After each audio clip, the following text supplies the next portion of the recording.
নমস্কাৰ টাইমেটৰ দৰ্শক লৈ আহিছোঁ এই মুহূৰ্তত আন এটা গুৰুত্বপূৰ্ণ খবৰ আৰু বিজেপিৰ বিৰুদ্ধে ঘৰে ঘৰে গৈ প্ৰচাৰ চলাব আটছাই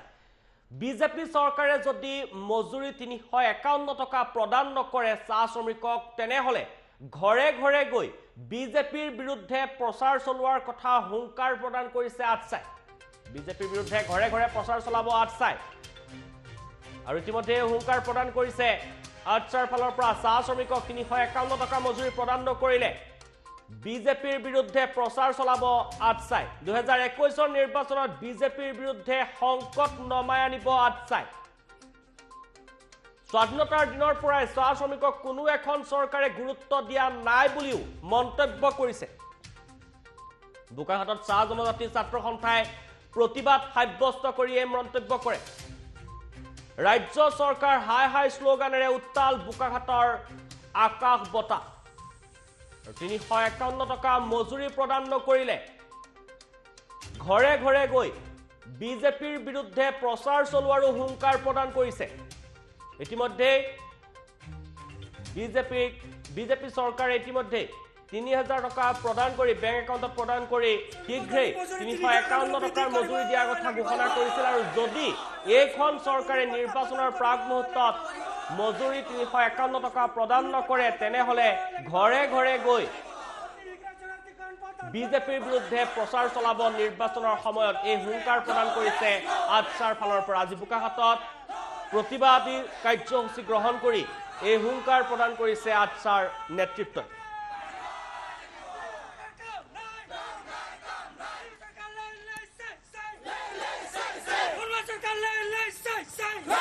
আজি ভাৰতবৰ্ষৰ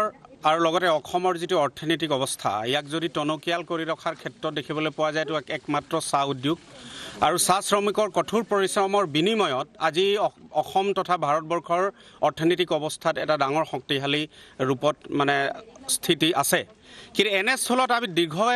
দীৰ্ঘদিনীয়া এটা পৰিক্ৰমাৰ মাজতে অসম চাহ জনজাতি ছাত্ৰ সন্থাৰ লগতে চাহ শ্ৰমিক ৰাইজে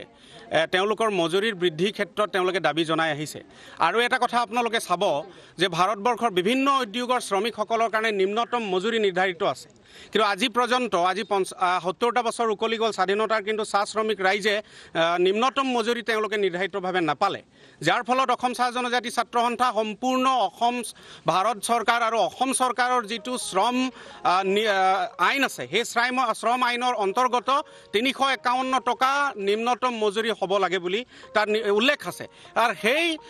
সেই কথাটোকে আমি বাৰংবাৰ অসম চৰকাৰ তথা ভাৰত চৰকাৰক অৱগত কৰাই আহিছোঁ আৰু দাবী জনাই আহিছোঁ যে চাহ শ্ৰমিকৰ মজুৰি অসমত 351 টকালৈ বৃদ্ধি কৰিব লাগে আৰু নিৰ্ধাৰিত কৰিব লাগে নিম্নতম মজুৰি কিন্তু বিগত সময়ছোৱাত আমি দেখিবলৈ পালোঁ যে অসম চৰকাৰে যি মজুৰি বৃদ্ধি কৰাৰ ক্ষেত্ৰত যি পদক্ষেপ কোনো ধৰণৰ গ্ৰহণ কৰা নগ'ল পূৰ্বতে অসম চাহ মজদুৰ সংঘ আৰু মালিক পক্ষৰ মাজত চাহ শ্ৰমিকৰ মজুৰি ত্ৰিপাক্ষিকভাৱে তেওঁলোকৰ মাজত এটা চুক্তি হৈছিল কিন্তু সেই চুক্তি নাকচ কৰি অসম চৰকাৰে এটা আয়োগ গঠন কৰিলে আৰু এই মিনিমাম ৱেজ বোৰ্ড গঠন কৰিলে আৰু সেই বোৰ্ডে কিন্তু চাহ শ্ৰমিকৰ মিনিমাম ৱেজ কিন্তু ফিক্স কৰিব লাগিছিল কিন্তু আমি দেখিবলৈ পালোঁ 30 টকাহে তেওঁলোকে ইণ্টাৰিম তাকে অন্তৰ্বৰ্তীকালীনভাৱে তেওঁলোকে 30 টকাকে বঢ়ালে 4.5 বছৰত চাহ শ্ৰমিকৰ মজুৰি মাত্ৰ 30 টকা অসম চৰকাৰে বঢ়াবৰ কাৰণে সক্ষম হ'ল আৰু আজি পৰ্যন্ত কিন্তু নহ'ল এতিয়া আমি সংবাদ মাধ্যমৰ জৰিয়তে অৱগত হৈছোঁ যে অসমৰ চাহ শ্ৰমিকৰ মজুৰি কিন্তু বঢ়া হ'ব কিমান বঢ়া হ'ব নিম্নতম মজুৰি কিমান হ'ব কিন্তু কথা অসম চৰকাৰৰ ফালৰ পৰা কোনো স্পষ্টতা নাই আৰু সেইবাবে আজি সমগ্ৰ অসমত অসম চাহ জনজাতি ছাত্ৰ সন্থা আৰু লগতে শ্ৰমিক ৰাইজে ৰাজপথত ওলাই আহিবলৈ কাৰণে আজি বাধ্য হৈছোঁ আৰু পুনৰবাৰ অসম চৰকাৰক আমি সকীয়াই দিছোঁ আৰু লগতে তেখেতলোকৰ এনেধৰণৰ বিধি পথালি আৰু চাহ শ্ৰমিকৰ ওপৰত চলাই অহা এনেধৰণৰ ঠগ প্ৰবঞ্চনাক আমি গৰিহণাৰ লগতে ধিক্কাৰ দিছোঁ আৰু দাবী জনাইছোঁ অতি শীঘ্ৰে চাহ শ্ৰমিকৰ নিম্নতম মজুৰি 351 টকালৈ বৃদ্ধি কৰিব লাগিব আৰু ফিক্স কৰিব দিব লাগিব, নিৰ্ধাৰিত কৰিব লাগিব আৰু ফিক্স কৰিব লাগিব। আৰু অন্যথা অসম চাহ জনজাতি ছাত্ৰ সন্থাই এইবাৰ এটা আমি স্থিতি ইতিমধ্যে লৈছোঁ যে বিজেপিক প্ৰতিহাৰিত কৰিবৰ কাৰণে অনাগত যিটো নিৰ্বাচন আহিছে তাত প্ৰয়োজন হ'লে প্ৰত্যেক পৰিয়ালে আমি গৈ পেলাই বিজেপি বিৰোধী স্থিতি ল'বৰ কাৰণে চাহ জনগোষ্ঠীৰ ৰাইজক আৰু চাহ শ্ৰমিক ৰাইজক কিন্তু আমি আহ্বান জনাবৰ কাৰণে বাধ্য হ'ম। যিসকল আপোনালোকৰ আচ্ছা মজিয়াৰ পৰা গৈ কেইবাগৰাকীও নেতাই বিজেপি চৰকাৰৰ যিটো মিত্ৰজোঁট চৰকাৰ তাত মন্ত্ৰিত্বই হওক বা বিধায়কত আছে বা সাংসদলৈও নিৰ্বাচিত হৈ গৈছে আপোনালোকৰ আচ্ছাৰ পৰা কেইবাজন নেতা, তেওঁলোকক কি ক'ব? অসম চাহ জনজাতি ছাত্ৰ সন্থাৰ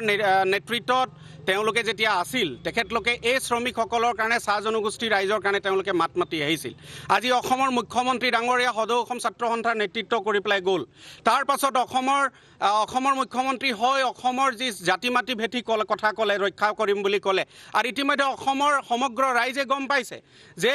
অসমক ৰক্ষা কৰাৰ ক্ষেত্ৰত এই চৰকাৰখন নাই, মাত্ৰ বণিক গোষ্ঠীৰ লোকসকলৰ কাৰণে বাবে। আজি সেই একেধৰণে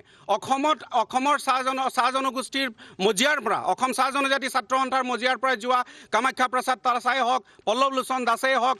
বা আমাৰ সঞ্জয় কিষাণ ডাঙৰীয়া আজি শ্ৰম মন্ত্ৰী হৈ আছে, তেখেতলোকে ইতিমধ্যে চাহ শ্ৰমিকৰ সমস্যাক তেওঁলোকে ইতিমধ্যে পিঠি দিছে বুলি আমি অৱশ্যে গতিকে ধিক্কাৰ জনাইছোঁ। আৰু পুনৰ আহ্বান জনাওঁ, যদি তেওঁলোকে চাহ জনগোষ্ঠীৰ তেজৰ পৰা যদি তেওঁলোকে জন্ম হৈছে, চাহ জনগোষ্ঠীৰ মজিয়াৰ পৰা তেওঁলোকে গৈছে, তেতিয়াহ'লে তেওঁলোকে শ্ৰমিকৰ এই দুৰদশা অৱস্থাটো তেখেতলোকে বুজক আৰু 351 টকালৈ বৃদ্ধি কৰিবৰ কাৰণে তেওঁলোকক আমি আহ্বান জনাইছোঁ, দাবী জনাইছোঁ। অন্যথা যিটো নিৰ্বাচন আহিছে তাত কিন্তু নিজৰে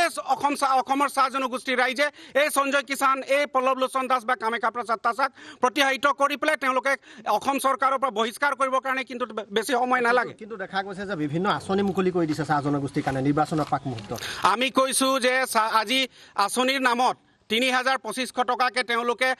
বিভিন্ন ধৰণৰ তেওঁলোকে মেলা পাতি পেলাই তেওঁলোকে প্ৰদান কৰি আছে। আমি কৈছোঁ এনেধৰণে 3,000 2,000 টকাত প্ৰদান কৰাতকৈ চাহ শ্ৰমিকৰ তেওঁলোকৰ যিটো প্ৰাপ্য সেই প্ৰাপ্যটো প্ৰদান কৰক। সেই প্ৰাপ্যটো প্ৰদান কৰিলে চাহ শ্ৰমিকে নিজৰ শক্তিৰে এনেকৈ ধৰণৰ 3,000 হাজাৰ টকা তেওঁলোকে ইনকাম কৰিব পাৰিব, তেওঁলোকে আয়ত্ব কৰিব পাৰিব। আৰু লগতে তেওঁলোকৰ যিটো পৰিয়াল আছে, আজি ছাত্ৰ ছাত্ৰীসকলৰ শিক্ষা দীক্ষা স্বাস্থ্যৰ ক্ষেত্ৰত তেওঁলোকে কাম কৰি আহিব পাৰিব। কিন্তু 3,000 টকা আজি তেওঁলোকে প্ৰদান কৰিছে, 4টা বছৰ উকলি যোৱাৰ পাছত 3,000 টকা প্ৰদান কৰিছে। এই কথা কিন্তু কেতিয়াও মানি নলোৱা হ'ব। 3,000 টকাৰ পৰিৱৰ্তে তেওঁলোকে চাহ শ্ৰমিকৰ যিটো পাওনি আছে, নিয়ম নীতি মতে তেওঁলোকৰ অধিকাৰ আছে, সেই 351 টকা প্ৰদান কৰক। তেতিয়াই আমি ক'ব পাৰিম যে এই অসম চৰকাৰখনে চাহ শ্ৰমিকৰ দুৰৱস্থা চিন্তা কৰিছে আৰু অনাগত ভৱিষ্যতত চাহ শ্ৰমিকৰ ৰাইজৰ কিন্তু মংগল হোৱাকৈ তেওঁলোকে কাম কৰিব।